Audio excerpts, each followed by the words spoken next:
Вы смотрите «Актуальное интервью», в студии Надежда Саханская. Здравствуйте. В последние годы Национальный художественный музей республики радует якутян крупными выставочными проектами, которые организуются в сотрудничестве с самыми известными музеями страны, такими как Третьяковская галерея, Эрмитаж, Русский музей и другими. На этот раз впервые в Якутске шедевры Петергофа. Масштабная выставка «Петергоф. Великолепный век» из собрания Государственного музея-заповедника Петергоф. О событии, безусловно, историческом для Якутска мы сегодня и поговорим. Наша гостья в студии Влада Тимофеева, генеральный директор Национального художественного музея Республики Саха. Влада Владиславовна, здравствуйте. Здравствуйте, спасибо за приглашение. Спасибо, что пришли.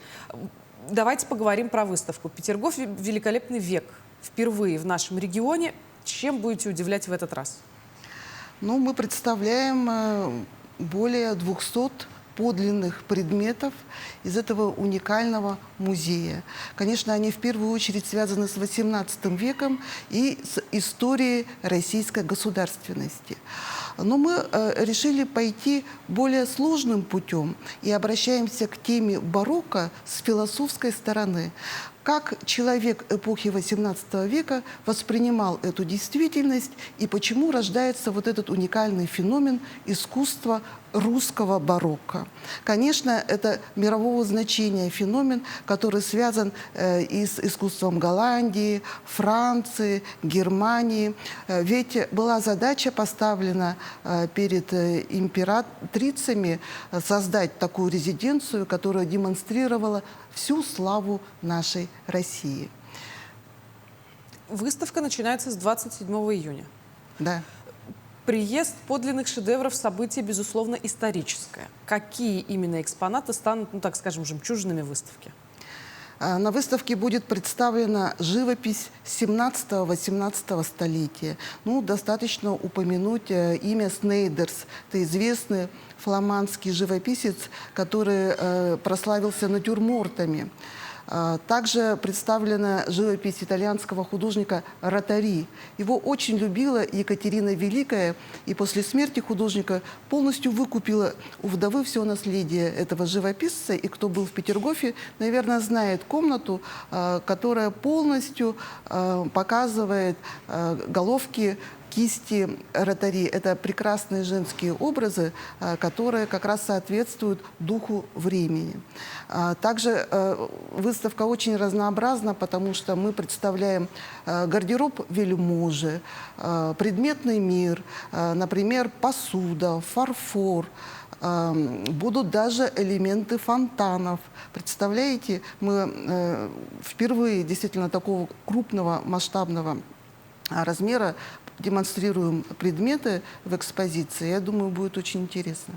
Но везут-то все эти предметы за 6000 километров. Как вообще проходила подготовка по транспортировке? Да, действительно, работа велась несколько лет.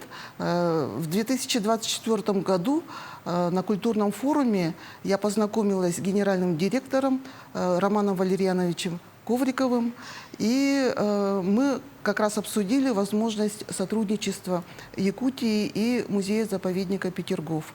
И после этого велась достаточно серьезная работа, в первую очередь с кураторами этой выставки Светланой Краевой, главным хранителем Еленой Бортниковой. И для того, чтобы подготовить произведение искусства к такому дальнему пути, велась серьезная работа реставраторами, хранителями, научными сотрудниками. Но они доехали до Якутии, и сейчас идет активная работа монтажа выставки.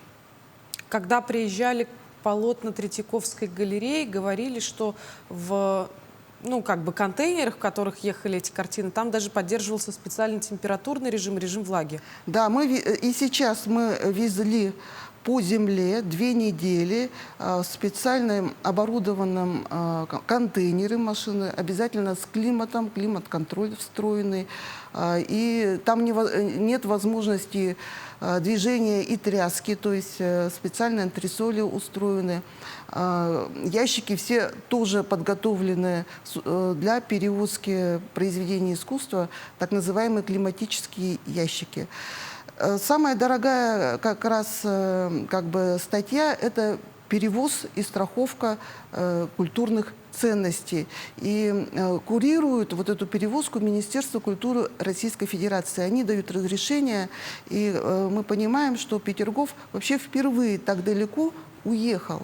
Это первая его выставка на Дальнем Востоке и Сибири. И она вот проходит у нас в Якутии. Это большая победа для всех нас. И, конечно, очень ценный опыт как со стороны заповедника Петергофа, так и с нашей стороны. Это всегда большая коллективная работа. И сейчас, вот эти дни, буквально субботу, воскресенье, понедельник, все сотрудники музея, в том числе команда Петергофа, без устали трудится над экспозицией. И мы очень ждем жителей, гостей республики 27 июня и до 30 сентября. Пожалуйста, приходите. Вы удивитесь, я думаю, то, что мы привезли и представляем якутянам. Вообще такие мероприятия, которые ваш музей организует, это вот уникальная возможность прикоснуться к прекрасному. Если у кого-то нет возможности выехать куда-то за пределы нашего региона, то хотя бы таким образом узнать, где что в других городах происходит. Вот в связи с этим вопрос. Как вам кажется, жители какого возраста, наверное, там, школьники или пенсионного возраста должны посетить такую выставку в первую очередь? Спасибо за вопрос. Действительно, организация подобных проектов стратегически важна для республики, поэтому глава Айсен Сергеевич Николаев и поддерживает подобные выставочные проекты, потому что это достаточно затратные выставки. А рассчитываем мы, конечно, на семейную аудиторию, потому что людям, которые увлекаются и сосредоточены на истории, они могут воочию увидеть подлинные исторические предметы, которые принадлежали тому или иному статусному вельможе или, например, самой императрице Екатерине II, Анне Иоанновне или Елизавете Петровне. А мы знаем, что школьники, наши студенты, к сожалению, получают знания из учебников, из научной литературы достаточно абстрактно. А эта выставка дает возможность погрузиться в эпоху, влюбиться в саму историю Отечества и понять роль того или иного ключевой личности, которая представлена на выставке. А там будет целый зал, посвященный российским императрицам, которые в XVIII веке ключевую роль играли в формировании российской государственности.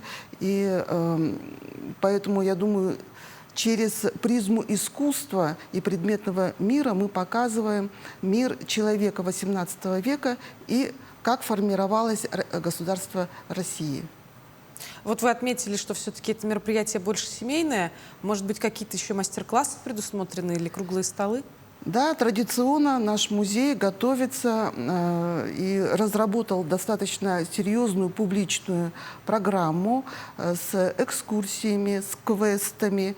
Сейчас мы уже работаем с детскими лагерями и уже выстраиваем план-график посещения детей летом этой выставки.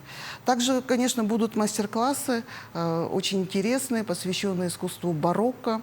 Мы знаем, что барокко — это такое динамичное, яркое, эмоциональное искусство, и наши посетители смогут познакомиться с приемами этого интересного, очень интересного стиля. Ну, еще раз, слегка так подытожим, да? Третьяковская галерея, Айвазовский, Толстой. Теперь вот Петергоф, великолепный век. Казалось бы, куда планку повышать еще? Но, тем не менее, какие еще планы у вас на 2026?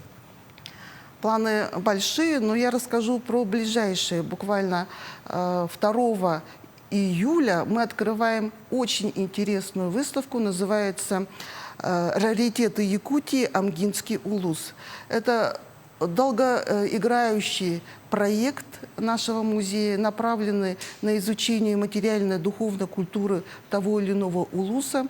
Мы подготовили великолепный альбом-каталог, где показываем эталонные образцы из музеев Амгинского улуса и выставку.